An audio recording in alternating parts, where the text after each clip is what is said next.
Hello, everyone, and welcome back to another episode of the Bridging Impact Podcast, the podcast that bridges wisdom from generation to generation. And today's guest is Ian Shen. Ian loves learning and teaching, having taught English in Japan for over 20 years. He's a man of many hats, whose interest has led him to become an international preacher, professional actor in Hollywood, and an award-nominated short film producer-director.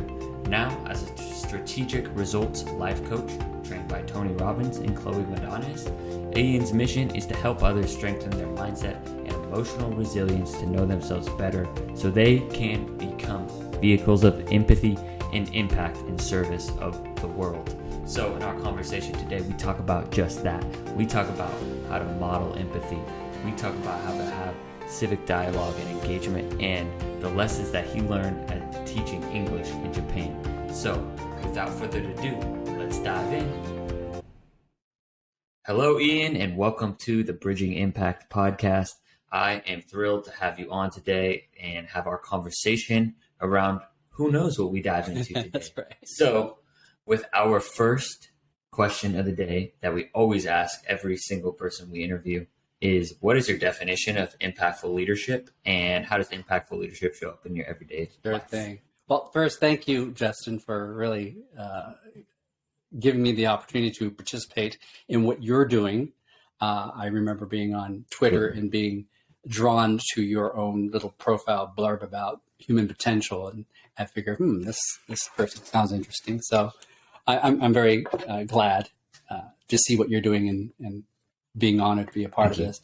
Answering that question, I've thought a lot about it since you've asked me to participate in this podcast. And I think actually when we first met, you asked the question online about what is leadership. And I tried to really, in the past week or so, kind of think about, what do you mean by impactful leadership? And what's leadership? Like, aren't they one and the same? You know what I mean? And as I thought about it, I realized that actually everybody's leading. And I thought, I'm not doing a podcast. You are. And so I thought, in a sense, Justin's leading, just by doing something that's visible. And whether people follow his lead or not, that's, really up to them, right? But you are actually taking the initiative to lead. And I realized that, everybody's actually leading all the time, but it's not necessarily good leadership or bad lead. I mean, it's not the best leadership, not going anywhere, right? And then how do you then create the distinction of what's impactful? I guess I usually use the word transformational. That's that which changes the people who follow you, changes yourself as a leader, changes the people who follow you, as well as impacting and transforming the context or community or situation that you're in. You know what I mean? Kind of expanding further beyond yourself. So I think for myself, if I were to make a distinction between just regular leadership, impactful leadership and transformational type leadership is much more intentional, deliberate. It recognizes the needs of those who wish to participate in what you're leading them toward. I've heard of, I've actually listened to a few of your podcasts. I think it was Nikki who talked about self-leadership and the importance of that. And so I think part of that impactful leadership is that it changes the leader as well as they lead, But ultimately, I think there's an exponential component that I see. I know we'll probably touch upon this, but as a teacher, I'm aware of the students that I'm teaching and what the impact they will have in the future. Do you know what I mean? So I'm very mindful of, what I'm teaching them now, I hope will multiply and expand exponentially. Do you know what I mean? Beyond me. And that to me, them going out into the world and making an impact, ultimately, I think is a definition of a person, of a leader who's mindful of the impact they're having, and that it extends beyond this little group that you have right now. Yes, 100%. I couldn't have said it better myself. I really like where you talk about like being very intentional about leadership. I think in terms of the impact and then impacting that next generation, right? You talked a lot. I probably could go a lot of different ways with what you said, but since we're focused on bridging impact and focusing on the next generation, I'd love for you to share a little bit more about, being mindful of the impact, not only that you have when you're, a teacher or a coach or someone working with youth, but how do you understand that your actions affect others and that they're going to go on and be the future? Yeah. Let me back up a second. What Please. comes to mind for me about just in terms of leadership and any movement you want to start. I don't know if you've ever followed those TED Talks of one particular person by the name of Derek Sivers. I think back in 2010, he did a TED Talk on how to start a movement. That's the title of it. You should just Google and watch it sometime. But basically, he shows this video of a man who gets up to dance.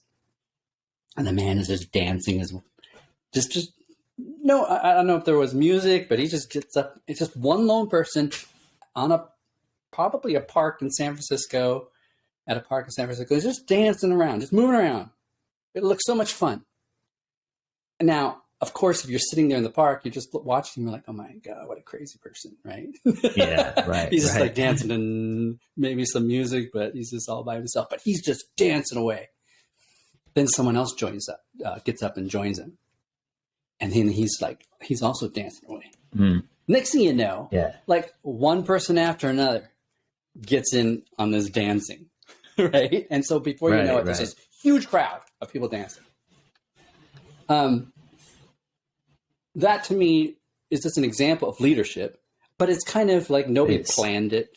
It's not conscious at all, not intentional. And that guy who started it, I don't think he set out necessarily to be a leader, right? So it's just kind of having a good time. Yeah, he's just having his good time doing what he felt he should be doing at that moment, right? Yeah. So there's some element of that when you're leading is kind of okay, I have a vision of what I want to do, right? And I'm just going to live it out 100%. And let's see who sees that, resonates with that, and wants to participate. Right? I think that's first phase of it, right? Yeah. Once you get people on board, you attract them, and you're attracting the type of people who resonate with you. Like, you're not forcing them to join you. Now, this is, of course, different if you're in a different context, like a company where you join. And you're like an authority figure or whatnot. But at the same time, though, if you're in a company, usually when you're hiring, you hire people who resonate with your company values. So assuming that people who come to you for an interview already resonate with your company, right? Like if you're interviewing somebody and they don't jive with your culture, your company culture or value, you're not going to bring them on board because they're not going to be on board as a follower 100%. Right. So I think as a leader, being mindful of what it is that you stand for, your values, right?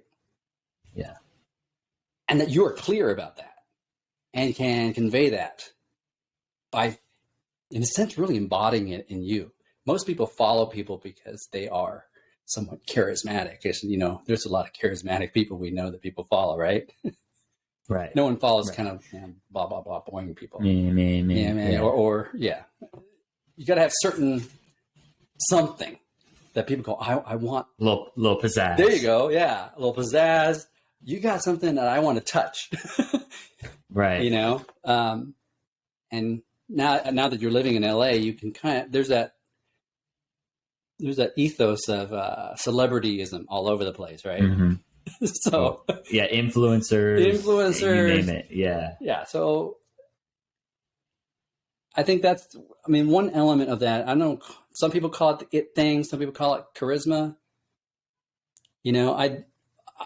I tend to view it as, don't worry about those fancy words. It's really just committed to being yourself. Right? Yeah. Committed truly to what you believe, what you feel you want to create into this world. Right. That's I think the beginning of really great, impactful leadership. Because if you can be clear about what you're passionate about and what you see and where you think, what kind of world you want to build, like maybe you and I resonate on that. We want to help people reach their full human potential. Yes. Then we can create a world that is full of love, empathy, and positivity, coming from a real place, right? And it depends on each one of us. And if that's the type of world that we want to create, then we have to somehow articulate that. And I think you're doing great having a podcast saying, hey, this is what I want to do. I want to start in this little context, which is not necessarily insignificant, but coaching youth, for example, young leaders. Hey. Great.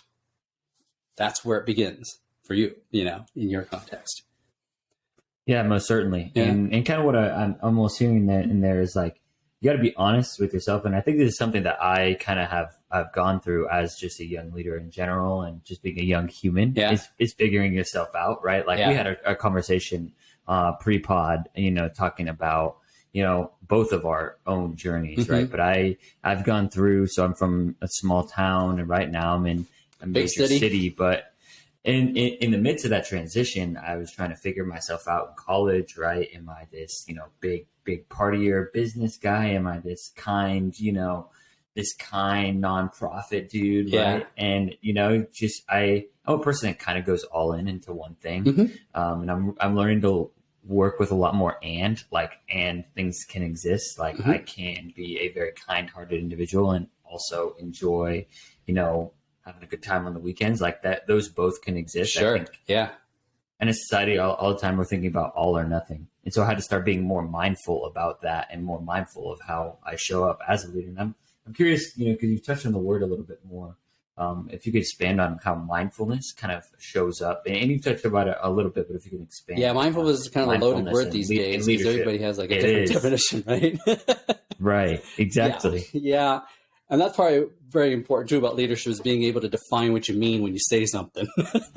I know, right? Yeah, because everybody thinks a lot of these words are buzzwords. So glad you're asking me, because I think I tend to define things a little differently than most, but who knows? Please. Anyway, how I define mindfulness is really being, there's mindfulness, and then I guess there's mindful, intentional, deliberate, thoughtful, conscious. Those words, I think I lump all into being mindful. Do you know what I mean? Yeah. Right. There's like I mentioned earlier, anyone can be a leader, but leadership can end up being haphazard if you're not mindful. And there are, it takes time and wisdom to kind of develop, I guess, a working mindfulness about it. You know what I mean? Yeah. And a lot of that is context related. And you being, let's say, like teaching youth, I've taught high school kids in Japan for over 20 years. And during that time, I've learned that, well, one, it's not about me. Yeah. Right? I'm learning sure that slowly, right? Your position is totally not about you. So don't make it about you. Exactly. It's about them and their expectations. And that's being mindful of realizing that, being aware that it isn't about you. Yep. You know what I mean? It's not. That a leader can learn as they go, being mindful and aware of their context. And I think this is probably one thing we don't usually talk about, is how context defines what you do and say in the situation. Do you know what I mean? Context. Yeah. And very few people ask the question of, well, what context am I in? What are the expectations here of me and of them? Is that clear?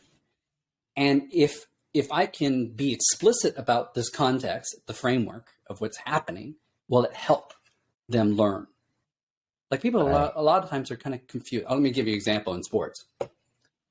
I know you love sports. You're a basketball guy, right? Yeah, basketball, I don't baseball. like basketball. Yeah. And there's a reason for that. It's not like I don't like basketball because I just didn't like basketball. It's because I had a bad gym teacher way back then that exactly didn't, what I felt well, not looking back, I don't want to judge him, but maybe this is the way he was, But Right. I didn't know the game. He just assumed I understood the game. I had no clue what the game was about. Right. He's like, here's a ball. What do I do with it? Right? Yeah. Right. So, I watched people, okay, they're dribbling and running at the same time. Well, that's a skill. You kind of have to practice, right? It is. You don't just It is. know how to do that. No, it's repetition. Is it repetition, like right? Skill. Well, Yeah. how about a kid that's never done it once? You know what I mean? Right. So, but that created a whole bunch of shame around basketball. So, Yeah. all the emotions and feelings about that. So I had no clue of the context or understanding what was required of me. And I think the same thing happened to me in baseball. So my experience with sports has been rather kind of feeling ashamed of it, which is unfortunate because I actually love activity and playing games and teams and whatnot. Games, yeah. Right? Yeah. And I think most kids do. They just lack that, what's called, I guess in psychology, self-efficacy, believing that they can do it. Do you know what I mean? Right. Yeah. Yeah. So that was never kind of built up for myself. But yeah. No, that's a really... Does that help? I mean, in terms of mindfulness, kind of understanding, being able to stand back and just look at the context and situation and being able to articulate and explain it and communicate that and navigate that with, let's say, the players or whomever is involved. I resonate with that so much because I think that's a big thing I struggle with when I went from player to coach and I coached like this 7th grade team of beginning basketball players. I would say things and they'd look at me like what? I'm like an alien. Right. And I was like, I had an aha moment that I had to teach the game, right? Like I couldn't just say words, right? And it's being mindful of the words that you use. Yeah. They don't know what the free throw line is. Right, they don't right. know what the 3-point line is. Yeah. They're like, what are you talking about, dude? Right. And so now as a youth basketball coach, I'm very mindful because I don't want people to have shame around, the game of basketball or baseball because I want them to, no, they're not all going to play in high school or college or the NBA. Most certainly not. Yeah. But I want them to have a positive relationship so they can play some pickup, play some softball when they're adults, right? Yeah. Like that's what I'm kind of seeing for them if you're talking about into the future. Because I think physical activity is so important. Sure. Right. And being active. So with that and kind of this mindfulness, I'm curious how you brought that with you to Japan and like use that in your, what's the word? Pedagogy in teaching. Yeah. Yeah. Well, a lot of my lessons in teaching have been learned along the way. So don't be too hard on yourself if you don't know it. You know what I mean? It's kind of like learn as you go, as we all do. Exactly. It's not like I started knowing anything. I think probably the one lesson that stands out to me when I started teaching when I was 25, like at your age around that time. Right. And the students I was teaching was 4 years younger than me. Really? 4 or 5 years younger than me. So they were just graduated. So we were close in age. But there was clearly a role discrepancy. I'm teacher, they are student. And in a formal setting where they're sitting down, I'm standing up in front of them. Right. And I do remember thinking, what do I know about teaching? And in a foreign country to people who don't understand a word I'm saying, right? I'm teaching the language that I'm speaking now to them, and they have no clue. Exactly. So this immediately is just kind of like, okay, well, all right, well, if I were sitting there, right, how would I view me? So being putting able, yourself I think, in their shoes. Yeah, put yourself in their shoes, One thing I realize is the importance of recognizing role and identity. It didn't matter who I thought, who or what I felt at the moment. What was important for that context was they expected a teacher to know what they were teaching, and to present it in a way that was understandable. And it was my job somehow to make it understandable to them, make sure they got it. Right. Mm-hmm. What I learned was I just need to give them their expectation. Like fulfill their expectation. They expect a teacher to be a certain way, to act a certain way. And so I realized what I was having to do was to take on a role. Right? And then, okay, like, what does it mean to act like a teacher that they expect? You know what I mean? Right. Yeah, that was kind of my follow-up. Yeah. Yeah. So it's like, okay, what does it mean? You know, how do I be a teacher that, even though they don't understand my language, but by my nonverbal communication, which I learned, nonverbal, right, big, is really how they will understand. Right. So, being a teacher really is a performance art in many ways. It is. Yeah. Right? And so, I think whenever we are in those kinds of positions, like teacher, leaders, coach, boss, people are watching, right? They're watching. Always watching. Always. You know, they're seeing what Coach Justin is doing there. What's he doing? You know, right. How is he treating other players? Like they're watching, right? So it just dawned on me that my teaching went beyond words, what I was giving them. Yeah. It was really more about me being a teacher, you know, being a good model of a teacher. Yeah. Yeah. So when you recognize that, like what came about, did you start shifting some of your behavior? Like, I'm kind of curious because I don't know if what the expectations are as an English teacher in a foreign country versus like, you know, being an English teacher here in the United States. Was there a certain, sure. You know, what were you learning in that process? It's scary I think there's a certain scariness about approaching a foreigner. Yeah. Where if you're trying to communicate, you can't really. You don't feel like you can.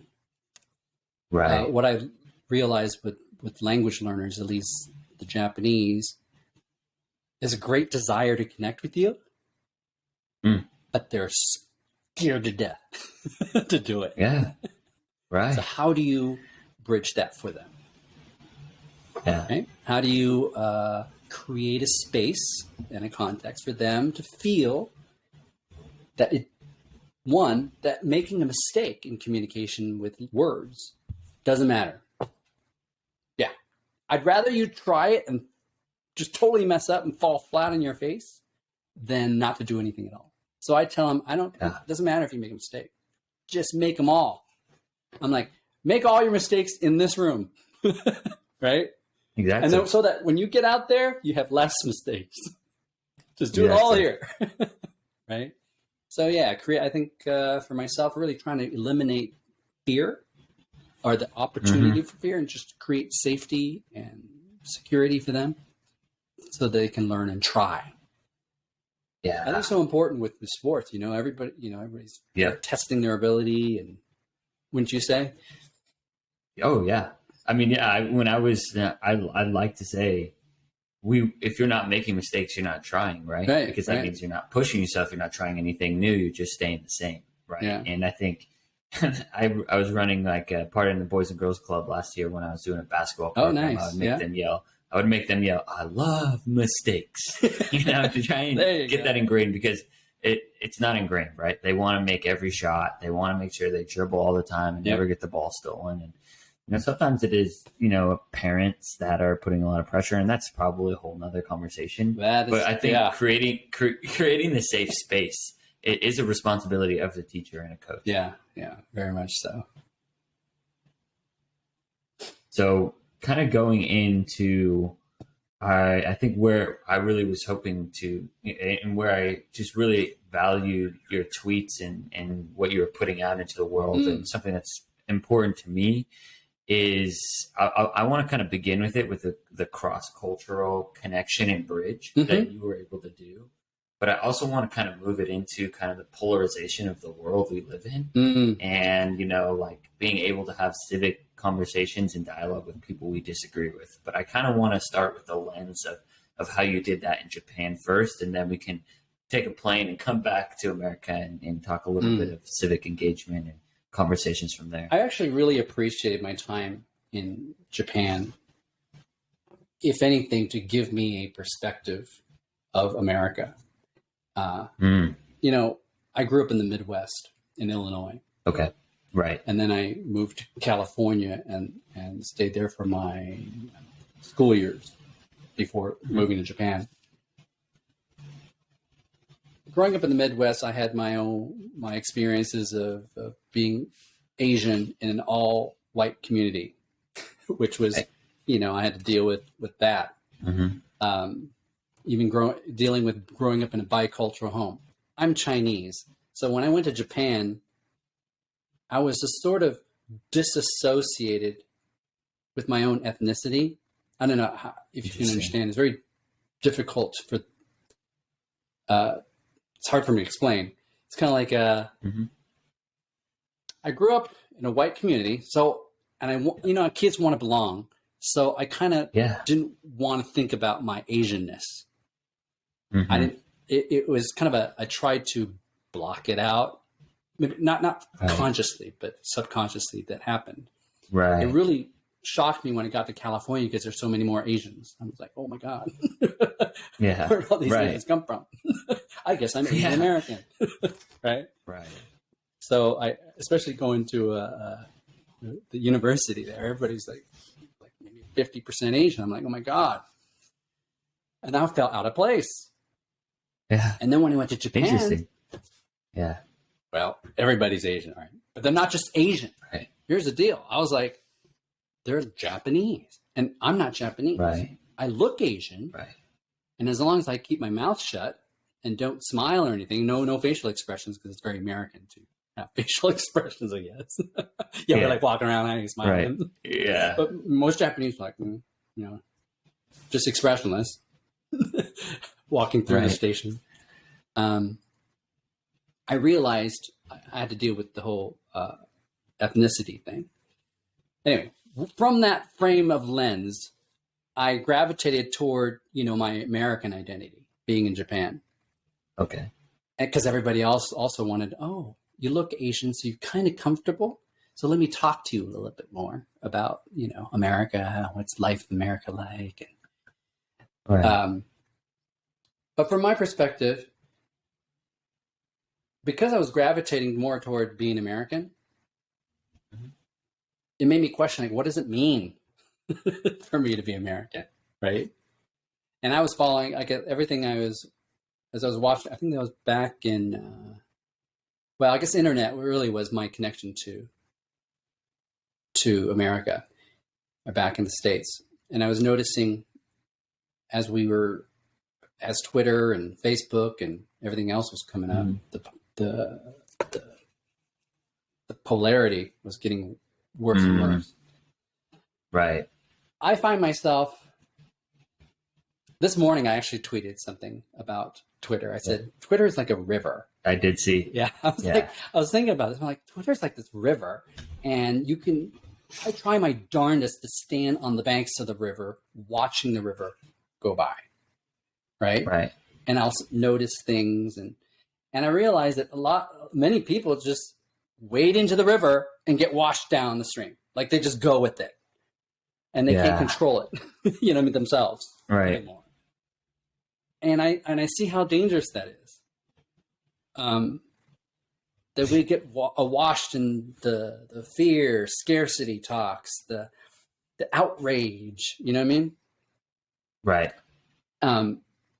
So I feel that social media is really important and a very powerful tool, but at the same time, with this kind of mindless using it, thoughtless way of approaching it, you can get really stuck going with the current. You know what I mean? Yes. Yeah. Yeah, no, definitely can get stuck going with the current. And I think number one, it's great to connect, right? We wouldn't know each other without Twitter, Exactly. right? We wouldn't be on this call. We wouldn't be on this conversation. But at the same time, I think it kind of goes back to being mindful in the leadership, because if you use Twitter just to use it and you're not thinking about why you're using it or being mindful I think of what you just how said you're, is so important. Why are you using yeah, what you're expand. using, right? Yeah. Yeah, why are you using it? Yeah. And are you just going to show up and just, berate other people? And this is the other thing. Like, I'm not sure if you've seen the documentary on Netflix. Oh, what's it called? It's a tech documentary, and it's talking about Social the dilemma? polarity and, yep, social dilemma. Yeah. There you go. Yeah. And just like, it's so easy to be in your own echo chambers. And Yeah. then, if this person thinks this, they're a terrible human being. And Yes. this person's terrible, then everyone's going to bring down America. It's just like, it is like, I want there to be more civic engagement and dialogue, not shouting and yelling. What does that accomplish, right? The shouting, yeah. So let me ask you, do you think Twitter is a platform that would facilitate that? That kind of the engagement that you're talking about? And probably not. But, is there an alternative? Yeah, what is the alternative? Yeah. I think that's a good point. But I do think, I feel like there just needs to be almost, at least let's focus on the youth, right? Because they're still learning, right? Is there a way that we could teach, kids or young users of the internet, or really all humans, that you are engaging with another human behind a screen, right? I think that's what a lot of people forget, is that, like, they see a profile picture, they see this, they see, a couple emojis, and they assume something about someone's story that they have never even. Yeah. Right. And I don't know. Is it possible? Like, I don't know the psychology behind it, right? Like, I'm just a dude talking about this right now. I hear you. You're asking the important questions. Is it like, how do we address this? I've thought a lot about it as well. I think when I get into a teacher mode and think about how I can help my kids navigate it. I think teaching empathy is probably the most necessary skill we need for leaders of kids and youth. And being able to put yourself in other people's shoes, right? I mean, that's what the leader's doing anyway. I mean, for themselves and trying to help these kids. And what you realize is, when you're dealing with people through a screen,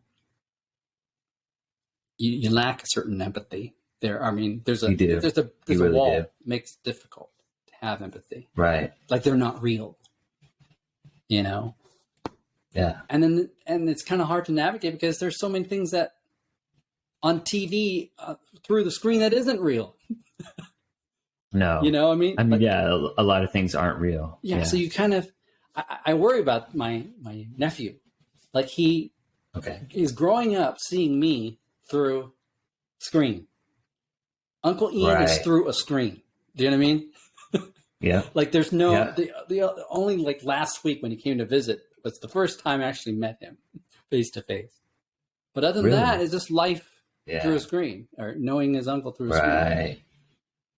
How does that affect children growing up? I don't know. I don't know. I don't know, but I do know that the physical, that's why I love coaching and, like, working with youth in person, is because I feel like that human connection, it can never be replaced. Yeah. And I believe, like, the human connection is necessary. And also, it's really important to have social media and be able to connect and have these conversations where you're in Vegas and I'm in LA. Yeah. Right. Like, I think that's great, but I don't know. Maybe this is just a cosm of society, and it being everything needing to be so fast, right? It's hard to go places and have an actual civic dialogue and conversation. That takes me driving to City Hall and taking 2 hours of my time. Convenience plays into it, huh? Yeah, convenience is definitely, I feel like, a big thing. Back in, I guess, in the Greek history time, they had the forum where people would, just go and discuss, right? Right. And I think for a long time, our society before internet, what do? We had, like, coffee shops, and we hang out at the mall, Yeah. or, you know, Yeah. stuff like that, where we would have these kinds of discussions. Yeah. Yeah. I don't know. I don't know if did you hear about the news where Elon Musk wants to buy Twitter? Yeah. Yeah. Recently. Do you have any thoughts on that one? I mean, I'm having mixed thoughts on Elon, because I mean, he's a great innovative guy, but at the same time, I almost, as the humanitarian in me is like, why are you spending resources to send, people with ultra wealth to another Mars and colonize another planet versus when we have like, issues hungry people here in LA, at Skid Row, what we talked about the other day. It's like, why can't we use some of those resources? And like, I'm a person that believes in, in businesses and the power of the private sector. I'm not someone that wants, the public sector to have control of everything. And I do believe in innovation and investments, right? But I just believe also in so much in human potential and investing in people as well. Right. Well, he's always been somewhat of a free speech absolutist, believing that, and some think that he wants to take Twitter and just like open up and stop all the I won't say censoring, but the curating of certain tweets and tweaking the algorithms or whatnot.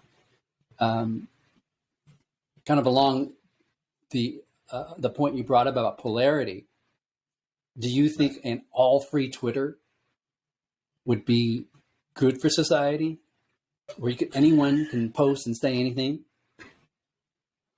without being deleted, moderated? That's a great question. Yeah. Like, cancel culture. I'm not a huge fan of cancel culture, but I don't also don't want to sit here and let people spew, racist or misogynist or, the list goes on, like left and right. Yeah. Disinformation. Exactly. Like, you shouldn't be able to spread that rampantly. Yeah. Like, I feel like that has to be somewhat regulated and moderated. Right. But like, who does it, right? What are their political backgrounds, right? I think sometimes, people on the right, get upset because, they are probably more moderated than others. And this is a very slippery slope, right? But at the same time, I just like, I want to have more civic dialogue. But I guess the real question is how. Yeah. And in a way that is respectful, constructive. Exactly. Right? Constructive. Yeah, and productive. I mean, a lot of times, like you said, we have a lot of yelling back and forth these days, calling names, which is unfortunate. And I think that key word is respect. Right? Like, you just have to respect the other person, and saying derogatory terms about other human beings is not respectful. Yeah. Like, that's not respectful. And I feel like civic dialogue and engagement has to be respectful on Twitter or in person. Doesn't matter. On that point, I was thinking about, well, in the past, when you say something not respectful, what happens to you? You get shamed, right? Social shame, or somehow punished. Right. It would seem that nowadays, if we don't have that tool to shame someone or to punish someone, they'll just continue doing it, right? Right. Well, what tools do we have now? Moderation, kicking them off the platform. You know what I'm saying? Right. I feel like we're getting to a point where we might be losing some of those tools. Yeah. I mean, we have politicians saying like whatever the heck they want. The bleep, yeah, right? Yeah, whatever they want, literally whatever. And they can get away with it. No repercussions. Yeah, no repercussions. So you can't have I don't think you can have a civil society where that happens. No. When one side of the conversation decides, I'm going to just ignore all the rules that are of typical convention of communicating. Yeah. Well, we can't have a society that way. No. I think part of when I try to engage on Twitter, I get sucked in myself, so I understand the temptation. Yeah. I'm human. But Right. I also try kind of to stand back and take a look. What's happening here? What are they trying to do, this person? And point it out to other people who might. I'm just going to throw it out there. This is what I see. This guy's trying to gaslight you. He's saying this to push your buttons. Right. Be aware of that, just so you know. Just be mindful. Yeah. Be aware. But most, a lot of people get, he called me a name, so I'm going to call him a name back. And, you know what I mean? Yeah. And they just go crazy. Yeah. And the circle never ends. Yeah. And the circle never ends. But I don't know. Is there some way to devise some way of red light warning? This is a gaslighting post. Yeah. You know what I mean? I don't know. Right. I don't know. Yeah. That's a challenge. It is a challenge. It is most certainly a challenge. And I just wanted to have a conversation. I didn't necessarily say we need to have the answer for it. Yeah, no We're solutions. not solving the problem. Hey, if we can solve the problem, buddy. Yeah, us too. We're taking on the world. That's right. But I do think, kind of as we wrap up this conversation, we can control what we can control, and we can do our part to have civic dialogue on Twitter and in person. Yeah, and I think if we can model that empathy and mutual respect for people, like I said, I think at the end of the day, it's really empathy. You're other human being. We can't be desensitized to them not hurting, or them, desensitized to not understanding them, or they're feeling their pain. I think that's probably the main focus that I think, at least I try to focus on, is just have empathy. Yeah. Have empathy. No, I love that. And so with our last section here, what final advice do you have to the young leaders and young coaches that are listening to this podcast? Any resources you want to share, and where can people find and engage with you? All right. Advice, eh? Well, a practical way of building empathy, I think, would be to teach kids to ascribe positive regard for someone. That everybody has a story. Everybody's pretty much winging life, kind of going through it and learning as they go. And everyone's trying to do their best. Everybody wants to do their best, right? And everybody wants to experience the best. But everybody also may feel that they lack certain choices, or that this is the only one I have, and this is why I do what I do. Like they don't have enough options. But I think that's a great reminder for myself and for any leader or teachers. Just regard everybody positively. That there's positive intention in what they're doing. They may be acting like an idiot. They may be making choices that are horrendous to themselves or others.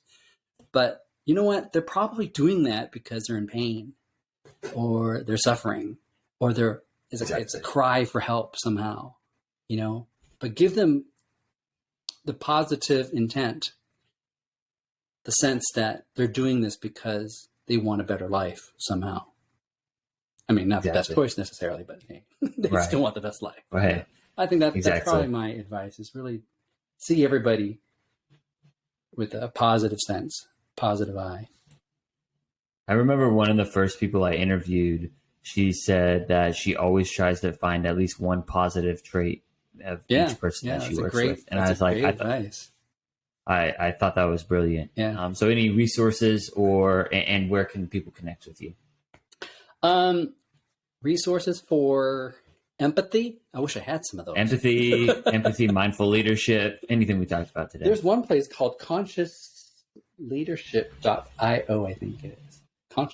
Look up Conscious Leadership.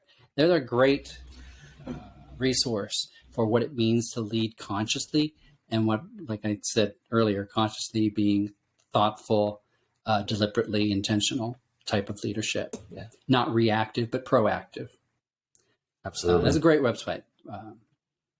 I'll have to hit them up and get someone on a podcast interview. I would recommend it. That'd be great.